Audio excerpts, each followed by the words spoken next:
Welcome to Tiny Game Chronicles episode 49. My name is Marcus, and here with my good friend Michael, every other week we discuss games that are quick plays, but epic journeys. As always, Michael, it's great to see you. How are you doing today, my friend? Well, I'm craving for some sushi, Marcus. How about you? You know, I didn't actually go out. Normally these sorts of things, they trigger me, and I'm like, okay, I gotta do something that the game is like has spurred me on to do. I haven't ordered sushi. I haven't eaten sushi since I played this game, Michael, and I don't know what that says about You're funny. my enjoyment of the game. So Um, no sushi yet. Funny, Speak of Marcus. the devil, though, like I do have a question for you that is sushi Yes. related, Michael. So what's one item that is always a part of your sushi order? Do you have a go-to? Yes, I think always tuna needs to be part of the sushi. So I can't imagine just kind of having 100% like vegetarian sushi for one thing. Tuna, I'm going to tell you three things and I'll stop, right? Tuna, Yeah, sure. avocado, and wasabi. Oh yeah, okay, of course. You have to have wasabi. You gotta have wasabi. Yeah. So that's it. The rest I'm easy with, but I don't know. Sushi without tuna, I don't know whether that can be seen as sushi. So do you get them in the roll, or do you just get them more like in this game we're going to be talking about today, Wasabi Sushi Derby? Do you get them kind of like on the top of the rice? What do you prefer? Both. Yeah. So, and if they're mixed, if we get, because we fortunately have access to quite a few sushi bars or sushi places, because Düsseldorf has the biggest Japanese community in Europe. So the city where I live. Interesting. Yeah. So there are. There's got to be a story behind that. We don't need to get into that right now, but I feel like there's something. Next time. Yes, next time. Exactly. So my one item, Michael, that we always get. Hear. So there's a I'm few curious. probably. But it wasn't in this game. Oh. I didn't see it in this game, and there's a lot of different types of sushi in this game. Okay. So the one that both Lindsay and I really enjoy is unagi. Do you know this, Michael? Yes. The barbecued eel. That wasn't in this game, was it? No, it wasn't. Now that you mention it. If it's on the menu, we always get that one. Is it traditionally Japanese? I suppose it is, right? I mean, it's in the name. You think so, right? Yeah. I don't think eel is like a Canadian or a European sort of ingredient. I don't know. Maybe some weird Italian living in Canada has put together sushi with the nagi. So like a California roll or something. But yeah, no, exactly. That's so. If that one's on the menu, we always get a unagi sushi roll. Okay. So, but we're pretty open. I like most of them. I'm not a big fan of vegetarian ones either, Michael. It's got to have some sort of seafood in it, like some fish or other type. Yeah. Nice one, Marcus. Okay, Michael, before we get into our discussion today about Wasabi Sushi Derby, I just wanted to mention that our previous episode for a nice little 3D platformer, Hypogea, that was our most recent episode. I thought we had a really good discussion. And this is, I think, a deeper game than presents on the surface. Yeah. Yeah, we got some nice feedback on the episode as well, and I think it did hit with a few people. And yeah, it also put the game on the radar for some others who hadn't played it yet. So thank you all for the feedback, and we really appreciate it when we get a thumbs up. And I love doing the episode with you, Marcus. A really tiny but enjoyable game with a deep message. Yeah, in a lot of respects, I think Hypogea is kind of the quintessential tiny game that we love talking about and covering on the show. Yeah. So yeah, if you haven't had a chance to listen, I would encourage you to check it out. Okay, Michael, let's get into our discussion about Wabisabi Sushi Derby. Wabisabi Sushi Derby released on PC and Switch on July 15th, 2026. So pretty recent. It was developed by ITAMAE Studio and published by Kodansha. In the game, you race sushi through these different environments. Usually, I guess it's restaurant kind of style countertops and stuff like that. The gameplay involves training your sushi to level them up, unlocking new sushi with different abilities, and racing them. It doesn't have an OpenCritic score. I think it only had one review on OpenCritic. Only about 130 user reviews on Steam. Currently rated as a very positive. Mm. But it's a pretty small game, Michael. And you were the one who brought this to. How do you recall how you came across this game initially? Because this is one of the smaller games I think that we've ever tackled on the show. Yeah, so I actually was exposed to the game by listening to a podcast, Into the Aether, which I absolutely loved. It's one of my favorite podcasts that I started listening to, and they were quite high on it. And that's when I had a deeper look at it, and not unbeknown to me, you also had been exposed to the game, obviously through another community. And I decided, hey, this was just recently released. It is such a crazy, unusual game. We've never done a racing game, Marcus, in any of the reviews that we've done. Yep. And I decided, let's do it. give it a try. Yeah. Yeah. Okay, Michael, we start out our conversations by asking ourselves three questions. What platform did you play it on? About how long did it take you to beat? And what are some high-level thoughts you have about the game? So I did play it on Steam, on the Steam Deck. And it took me 3.6 hours. I think there's just over 3.5 hours to win the cup. So there's one race, one specific race that you need to work your way towards. If I were to give this an alternative title, I'm not sure, Marcus. I was given the book by a good friend called Eat, Pray, Love some years ago. I know that Julia Roberts made a movie. I haven't read the book yet, and I haven't watched the movie yet. It's on my to watch and to read list. But I was inspired by that with regards to Eat, Pray, because there's some eating and praying that we need to do here as well in the game. So I gave it the alternative title, Train, Pray, and Don't Get Eaten, which summarizes the game for me.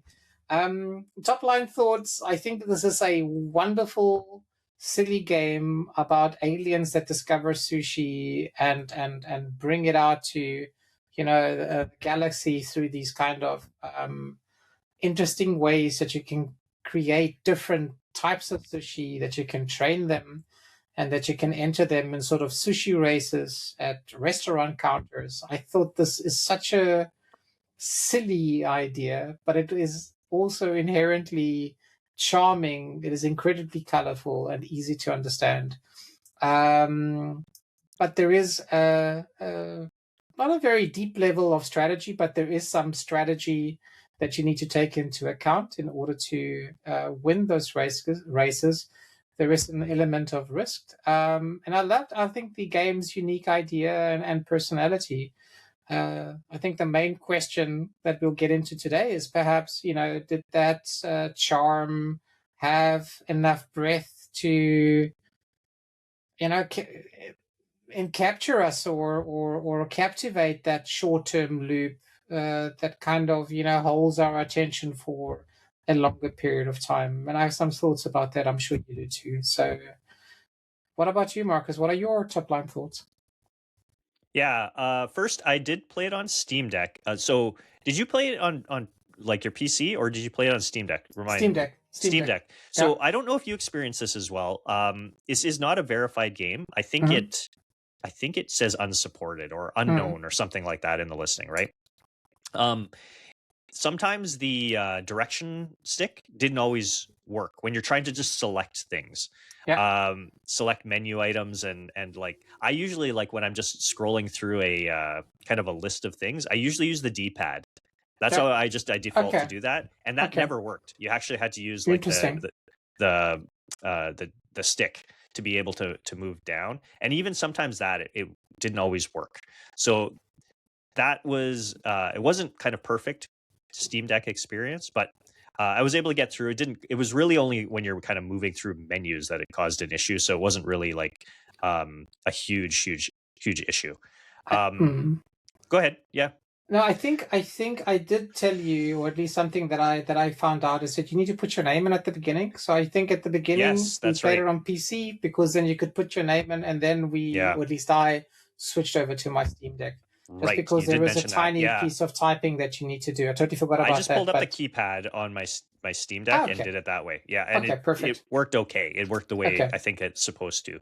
Okay. But you do get to like you can name each of your Yes. sushi every time you race them, and or you can just choose a default A name. generator, exactly. I didn't worry about you pulling up the thing to the Same. keyboard to ever type any Yeah. more names in. So so that wasn't too bad. I think Michael, this might be a Tiny Game Chronicles first. I played this game for longer than you did. I think it was about 4 hours it took me to beat this game, and it wasn't because I was Okay. like being extra thorough. So you yeah, You were trying to find your sushi, right? At least the one maybe that... I don't know. So anyways, about 4 hours to beat this one. Okay. High level thoughts. I think you like this game a little bit more than I did. Mm. We're going to get into it. This is a racing game that you don't actually control the direction that your sushi goes. It just goes around the track automatically, and you have the ability to hit the button to make your sushi kind of do like these speed bursts, and then there are some other kind of later game abilities that allow that you have access to, that you can like drop like salmon roe on the on the track to kind of but you're not actually controlling the direction. That really threw me for a loop, Michael, and I'm not sure that I liked it very, very much. So we're gonna get into that. And yeah, I don't want to get spoiled too much of my deeper discussion. So we'll leave it at that for now. Okay, before we get into our deeper dive discussion, just wanted to give listeners a brief reminder about how we talk about games on Tiny Game Chronicles. We like to identify 3 things that we think stood out about a game, do a deeper dive discussion about those 3 things. We like to think of our standouts as things that we're going to remember about that game, a year or 2 down the road, things that really stood out. It could be good things, could be bad things. They're mostly good things, but yeah, just things that we'll remember about the game years down the road. And no spoilers on most of the games that we talk about on Tiny Game Chronicles. There's not really anything to spoil here, Michael. This isn't a narrative-based game. There's a little bit of a narrative that you touched on with aliens and something, but basically this is a racing game. You're kind of working through a bunch of different races, and you get to the end, you win the final race, and that's it. I guess we won't necessarily talk about what the outcome of the narrative, the couple of screens that you see at the very end, but if you haven't played Wabisabi Sushi Derby, you're safe to listen. Yeah. Okay, Michael, let's get into our standouts. So you touched on this. We've touched on this a little bit. The first standout that we wanted to talk about is this just absurd and memorable concept for a game. Like we're racing sushi. Like they're literally little pieces of sushi running around like on this countertop. There are aliens involved. Like this is truly an absurd concept, and it stood out. Marcus, I seriously can't stop laughing just if I think of this concept. How did they come up with this concept? Obviously, if you're thinking of these are Japanese developers, as part of their culture, it shouldn't be too difficult to come up with a concept like that. But it just brings a big smile to my face, because I think it's totally innovative to bring this concept to life. It's a brilliant starting point. And the game immediately gives you an image that at least I will never forget, regardless of, how deep or how much enjoyment there was concept-wise. I think this will be one of the games that I'll remember for the rest of my life. The fact that you are putting together kind of tiny sushi racers, and while you're racing, have these giant chopsticks. It looks like, I don't know, like an alien movie that you're watching. And as I said, they kind of stuck to their guns. It's a strange idea at the beginning, and I think it's easy to have stranger ideas. It's more difficult and challenging to to commit to them, and I think that they committed to it in all the different phases, all the build up of the game. So I think they made this a very believable world out of something that is, pretty absurd. How memorable was this Believable concept world for you? Yeah. Yeah. The sushi have faces, Michael. They have Yeah, faces. exactly. Yeah. Little smiling faces on all the little sushi. Yeah, I mean it's certainly a memorable concept. I like a weird, game, something that we haven't seen before, and that racing sushi across like a sushi bar in a restaurant, like that's memorable, right? And you having Absolutely. to avoid like getting picked up by chopsticks and losing the race because you got eaten. Yeah. Like literally, that's what happens. Exactly. So yeah, I Exactly. mean, it's certainly an absurd and memorable concept for a game, and something that I'll remember years from now about playing this game. Yeah. Did you want to Okay. move on to standout number 2, Michael? Let's do it. Okay, so I think that this one we're going to have a little bit more on. So I alluded to this one in my high level thoughts.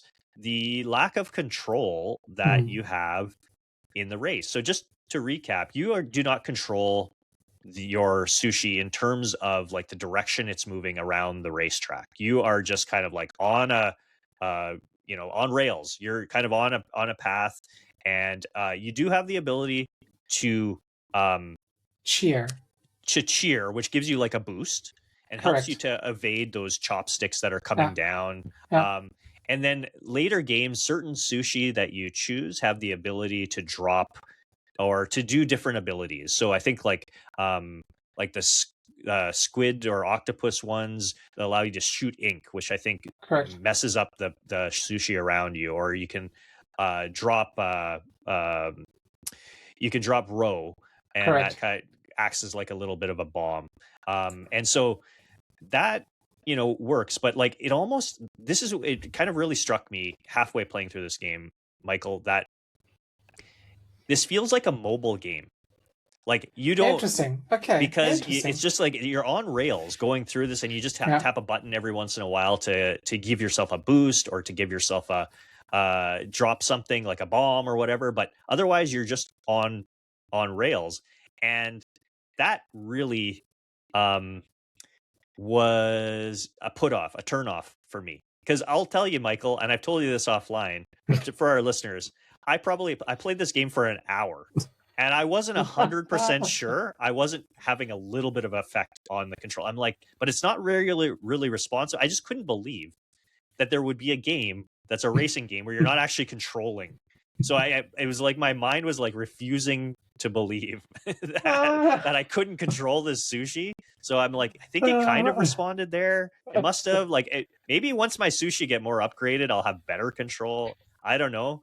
But like for the first hour of playing this game, I was controlling with a thumbstick to try to maneuver my sushi. And for the most part, it felt like it was kind of working. But obviously, and then I was like, I messaged you. I was like, you don't control this thing, right? And you're like, no, you don't. And that was a real turnoff for me. So the lack of control, we got to talk a little bit more about this lack of control, Michael. Yeah, so I mean, the fact that you are not controlling is as ridiculous as the whole concept, right? That's why I think it fits in beautifully, because it's another element of surprise that you're exposed to that I seriously did not expect.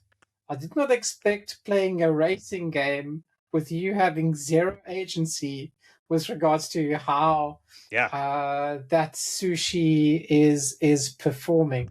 Like you can't avoid obstacles, as an example. Correct. So like you can't try to maneuver your way out. It's like if the sometimes sushi just moves, sometimes not. Yeah. Exactly. However, before every race, there is some training that you do. And so the agency that you have obviously is with regards to the explosiveness of your acceleration. There are some skills like, your first round will be a little bit faster, or your last round will be a little bit faster than usual. You can work on your top speed. You can control the the downtime, or minimizing the downtime once you've cheered, because there is a downtime that happens as well. So there are definitely elements that you can influence the race. And for me, it was kind of interesting to utilize these kind of tools that give you some agency how a race might, rice is also good, but how a race might turn out by, I think on the one extent, you having some minimal influence on a process where you feel totally disempowered. Mm. And it made me feel, we spoke about this as well, Marcus, like, you know, the sushi, they have something that we have not spoken about. They only have well, what is the word I'm looking for? You only have so many days with regards to how long that sushi is good before it kind Like of an expiry date. deteriorates. You have Exactly, like an expiry date. And so it basically means that that's the amount of time, or the amount of races that sushi has is limited, right? So after every day, after every race, a day passes, and so that also affects your stats, to a certain extent. And because these sushis, you mentioned that earlier, they have such smiley faces, they do feel a little bit like your children, right? That you're kind of training, that you're developing, right? And then setting off in the world, and hopefully that their race is successful. I know I'm exaggerating here a little bit, but there is an element of, okay, well, you're taking care of this little sushi being for X amount of days. And so you try to prepare them as best you can. So I do think that we do have a little bit of agency, even though we're not controlling the race, and we're not controlling how life for little children is going to turn out, whether they're going to be eaten or not. But then I think the way that I approach this is, it is really just a short little silly game, and I think it made me love it all that more, by making me realize with regards to how much agency, or where I do have agency and where not. So, but again, it's a very, very ridiculous concept, Marcus. Yeah. Yeah. So I think you've kind of segued us into our standout item number 3. Well, let's talk about how we can affect agency a little bit more, and talk about our third standout, this investment, loop that you have. So you've already kind of outlined it a little bit, but I'll maybe expand a bit on it. So you choose a sushi that you want to Correct. race, and you have the ability to unlock more sushis by racing and winning races and gaining experience. But in between races, you have the ability to train your sushi. And by training your sushi, sometimes it costs money that you win, when you win, or that you spend money that you spend that you've won from races. And you unlock some cards that allow you to up certain stats, and it's all randomly generated, right? So, but you have, like, you can change your stats, like your top speed or your acceleration, or the boost that you get when you cheer. You can there's a few others, right? How frequently you can do the cheering to have those boosts.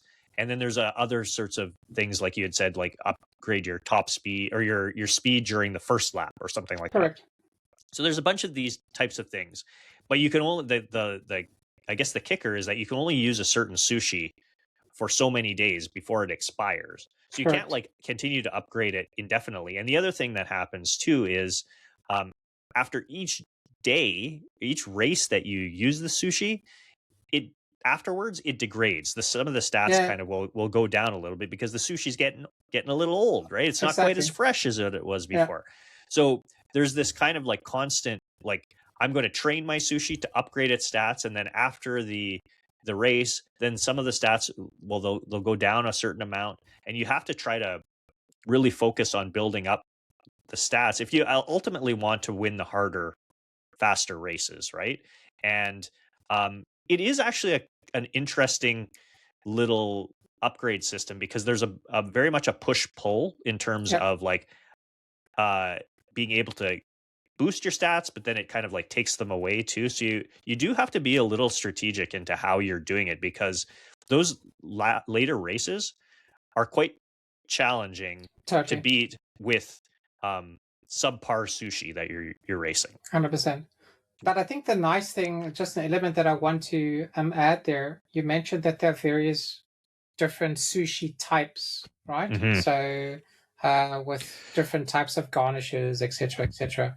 Right. Whenever you stick to a specific type and you race them, in the background, that sushi is leveling. So even though your sushi dies, if you decide to roll up a new sushi of that same type, that experience doesn't get lost, Right. So right? Which, like the yeah, baseline stats that you exactly, start with are a little exactly, elevated compared to they were correct. when you first unlocked it. Yeah. Correct. Yeah. So I think that also plays into the strategy. So every time a sushi dies doesn't mean that you need to start from zero, if that makes sense. Yes, you need to start with the new sushi by all means, but that sushi type does have an experience, and I think the goal here is to level it up. And yeah, so I think some of the more secure races, I think one of the investments that you need to do, and here I felt a little bit like it was a JRPG, Marcus.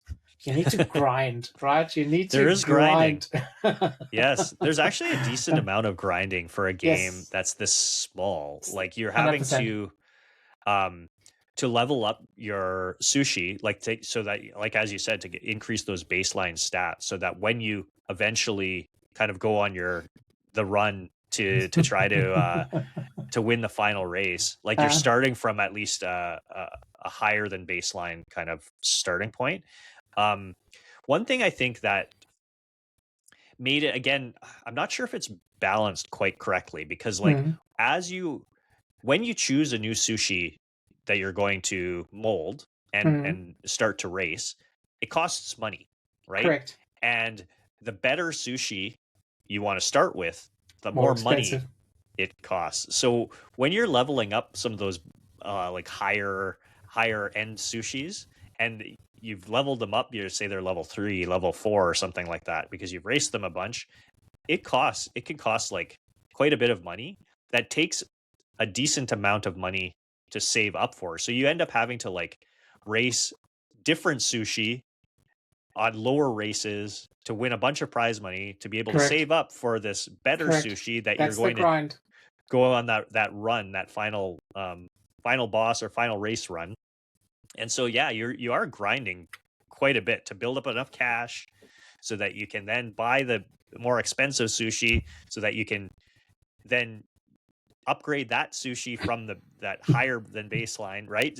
There's a lot of kind of Yeah, like steps exactly. that you're trying to plan Exactly. out Exactly. to get yourself in a position where you can actually win that final race. Because Correct. again, the skill is almost there's very little skill that's involved in winning these races. It's basically like, what are the stats of your Correct. sushi? That's the That's what key. wins. Yeah. Yeah. And it's a one button race, Marcus. This is a one button. Now I understand why you like this game so much. One button. So, Michael, It's the one just the button gamer. Yeah. cheering. It's just the cheering that you can influence on the race, right? Yeah, So, yeah, yeah. Yeah. yeah. Yeah, so Oh, I absolutely loved it. And as I said, there is a very light story beat that goes with it. It's almost kind of non-existent. But the real investment is kind of making those small choices with regards to how do you, a train the sushi. I'm not sure whether you had any strategies, training strategies, Marcus, that you said, okay, as soon as I see this, I'm going to use these cards to invest in my sushi. Did you? well, that's a good question. I Hmm. mostly focused on upgrading my baseline stats. So Yeah, like, rather than like the skill type based cards. So yeah, like I focused on upgrading like my top speed and my correct. acceleration and my willpower. Like those ones I felt like had a bigger impact on my ability to win races Yeah, than some of the other ones. Like you could slow down the amount of times that the chopsticks would come to try to pick you up, yeah, right? yeah, yeah, yeah, yeah. And I almost never did that one because I was like, it's fine if I've got fast enough stats and I'm refilling my cheering meter faster, then I can avoid those chopsticks no problem. So, um, yeah, that was the strategy that I landed I think we on we pretty quickly. used a very similar strategy. So I kind of ignored the skills Mm, at the end and really just focused on acceleration, on will. And I yeah, think I always kept an eye out for level 3, yeah. because level 3, although they were more expensive, I mean it's 1,000 gold Oh, right. pieces. I think that it took a level 3, if you purchased one, definitely gave you a much a bigger boost to your stats. And I think if you had a much bigger boost to your stats, the chances are that you were faster, and that when cheering happened, you had an explosive acceleration to escape, the chopsticks, so to say. Yeah, and so that is the strategy that I followed, and I think pretty early, and that could be also one of the reasons why we have a little bit of a time difference, in the way that we completed the game, because I initially really went for, I think, the most expensive choices, while completely ignoring skills.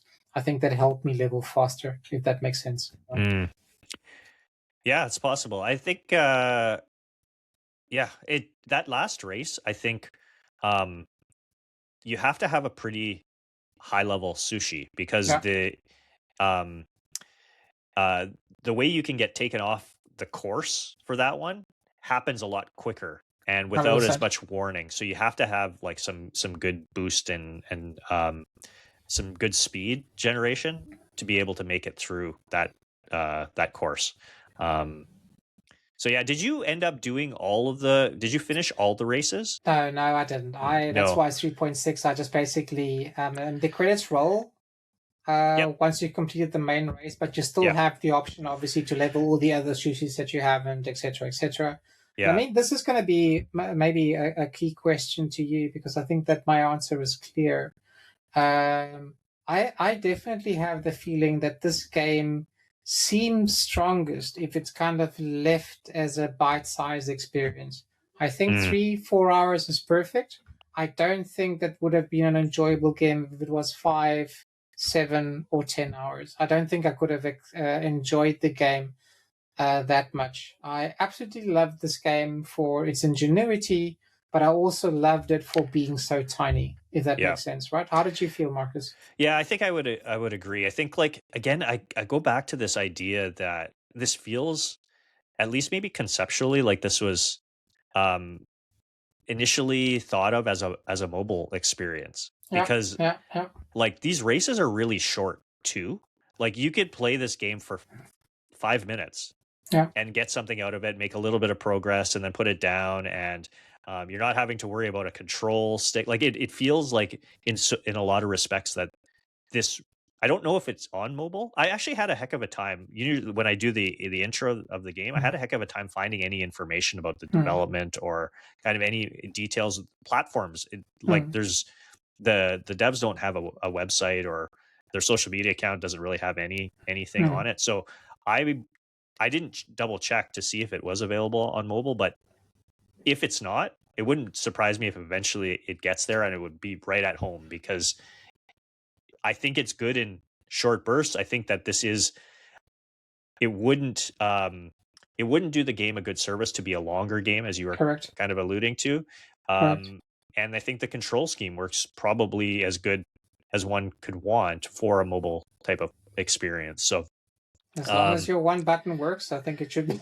yeah, You exactly. should That's all be you need. Just have okay. one You don't spot need to to tap on the steer. screen. Exactly. Yeah. Yeah. Yeah. Okay, Funny. Michael, I think that's it for our standouts. Yeah. Unfortunately, we didn't get any community standouts for this one. I suspect, again, this is a pretty small game, so I don't know that any in our community have an opportunity to play it. But if you do have an interest in submitting your standouts for the game that we're playing, we'd love to be able to read them out on the show. Play the game with us, and then Michael will do a call out in our Discord and on social media, and you can respond, and we will be happy to read out your standouts on the show. Absolutely. Okay, Michael. Final thing here. Um, do we recommend the game? And if so, to whom?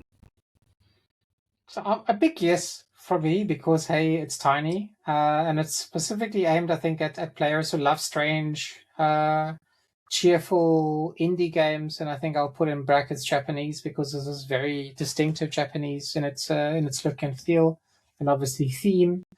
Fans of light management, kind of stat building, I think will have their fun here, who love enjoying or love experimenting maybe with different builds. And everybody who enjoys a little bit of controlled chaos, right? Who can laugh when a brilliant sushi plan comes together, and you're not afraid of a pair of chopsticks. The game is for you. What about you, Marcus?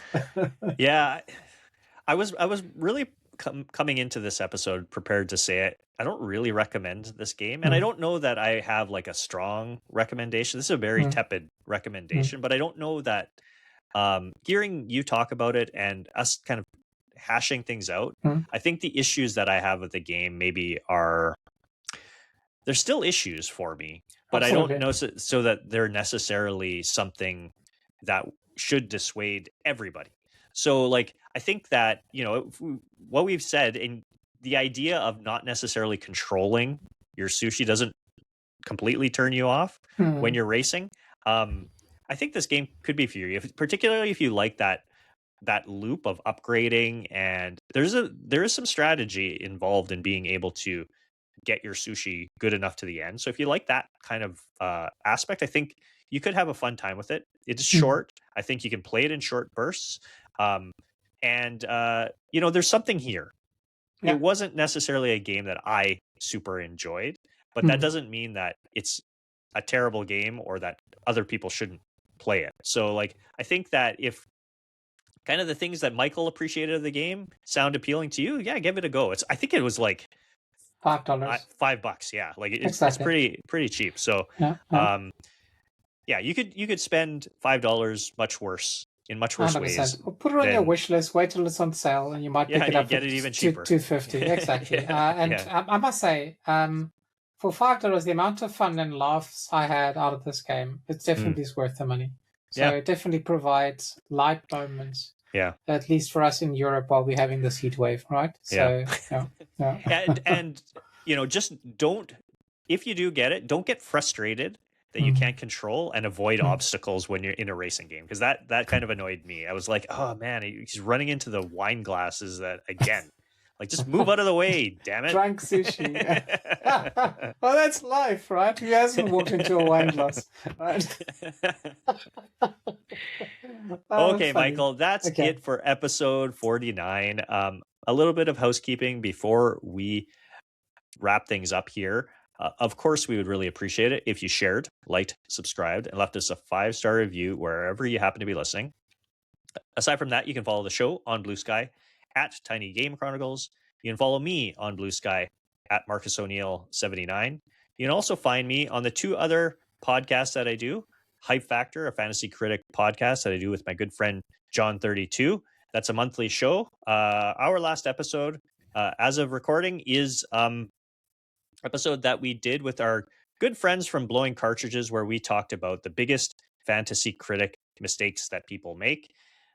The other show that I do is called Brothers from Another Mothership, also a monthly show that I do with my good friends Ron, Matt, and Quag. Our most recent episode for that one was an episode where we discussed the Mount Rushmore lists for various topics in gaming, where we debated kind of the top 4 things of a particular gaming related topic. A lot of fun to do that one, Michael. Nice. Michael, where can people find you?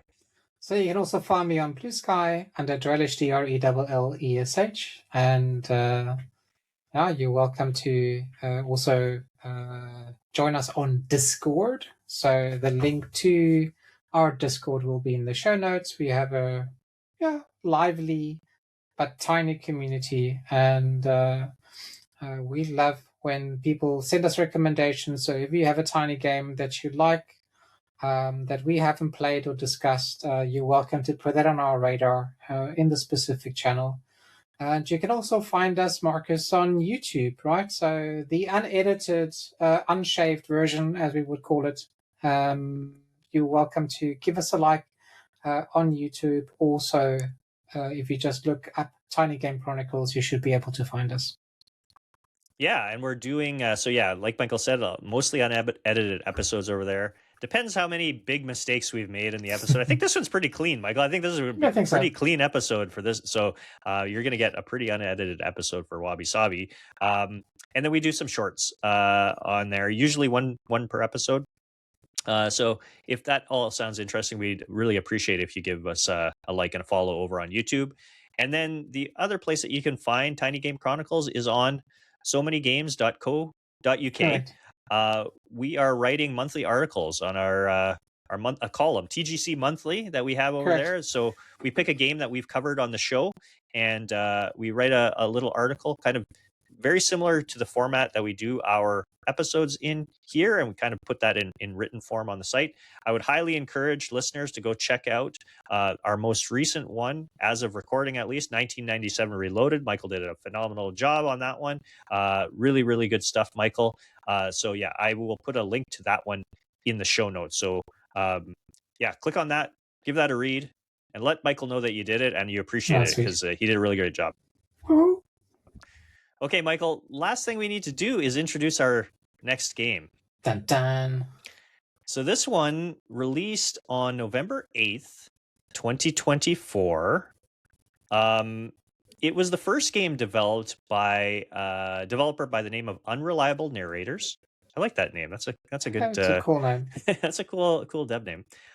In this game, you explore the 17th century Canadian wilderness through the eyes of Jean. It's spelled Jean, but I'm going to say Jean because she's French. A French woman who has crossed the Atlantic to start anew, and Maikan, an Innu hunter, trying to discover what's disturbing the forest. And the name of this game, Michael, is Two Falls. Two Falls. So this one's been on my radar for a while now. I remember, obviously, anything set in Canada, being Canadian, I thought it put it on my radar pretty early. So it's been on my wish list. And this is another game, Michael, that like Hypogea, I received this as a gift from a Secret Santa. Nice. Friend of the show, Eric Dovetail, gave this one to me in the most recent Secret Santa that we had over in our Tales from the Backlog Discord. So I've been keen to check this out since then, and glad we're able to finally do it on the show. And I think I'm curious because it's obviously also a narrative-heavy game, so to say. And with a name of the developers like Unreliable Narrator, I wonder whether that plays a role. I hadn't thought of that. In the game. I know they market the game as having some choices that impact narrative. So I kind of think of it as very Telltale in its gameplay. I'm not sure how true that is, but that's what I've got the impression going in. I haven't started it yet. Have you loaded up yet? Not yet. So I will boot it up this week, and can't wait to get stuck into it.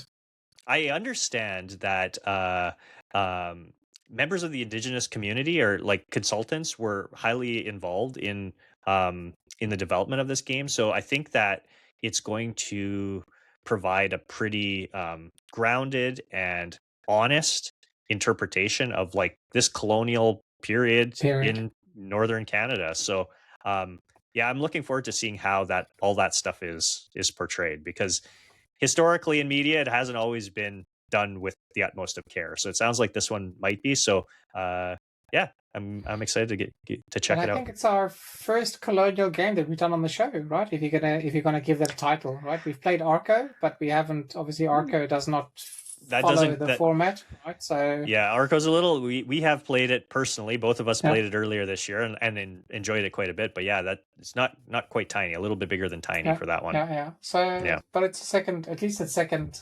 type of game that addresses colonialism. So I'm very curious. So looking forward to playing it. Okay, Michael, I guess that's everything for today. I will just end things by saying thank you for listening, and we will be back in 2 weeks with Two Falls. Two Falls. See you then. Bye-bye. Bye.